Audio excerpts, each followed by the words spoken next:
നമുക്കറിയാം കള്ളന്മാർക്ക് ഒരു കുഴപ്പമുണ്ട്. കള്ളന്മാര് നടത്തിയ കളവ് ആരും അറിഞ്ഞില്ലെങ്കിൽ അവര് പിന്നെ എന്ത് ചെയ്യും? വീണ്ടും കാക്കാൻ പോകും. വീണ്ടും കാക്കാൻ പോയതാ. അയ്യപ്പൻ ഇടപെട്ടത് കൊണ്ട് രക്ഷപ്പെട്ടു. അയ്യപ്പന്റെ തങ്ക വിഗ്രഹം കൂടി അവന്മാരെ അടിച്ചുകൊണ്ടുപോയത്. ഇപ്പൊ ഇന്ന് ഉണ്ണികൃഷ്ണൻ പോറ്റി പറയാ, എനിക്ക് കുറച്ച് കിട്ടിയുള്ളൂ, ബാക്കി മുഴുവൻ അവന്മാരെ അടിച്ചുകൊണ്ടുപോയത്. ഏതാവന്മാരെ അടിച്ചുകൊണ്ടുപോയത്? പറയണം പിണറായി വിജയൻ. ആരാണ് അടിച്ചുകൊണ്ടുപോയതെന്ന് നിങ്ങൾക്കറിയാം. കേരളത്തിലെ മുഖ്യമന്ത്രിക്ക് അയ്യപ്പന്റെ സ്വർണവും അയ്യപ്പന്റെ ദ്വാരപാലക വിഗ്രഹവും ആരാണ് കട്ടുകൊണ്ടുപോയി വിറ്റത് എന്ന് കേരളത്തിലെ മുഖ്യമന്ത്രി കേരളത്തിലെ ജനങ്ങളോട് പറയണം.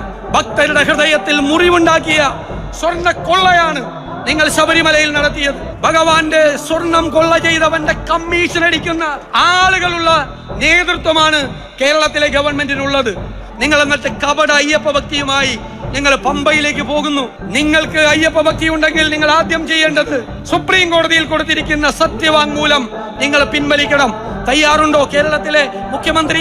ആയിരക്കണക്കിന് സ്ത്രീകളടക്കം നാമജപ ഘോഷയാത്ര നടത്തിയതിനെടുത്ത കേസുകൾ പിൻവലിക്കാൻ നിങ്ങൾ തയ്യാറുണ്ടോ? ആ കേസുകളിൽ പ്രതികളായ ഭക്തജനങ്ങൾ വിഷമിക്കേണ്ട.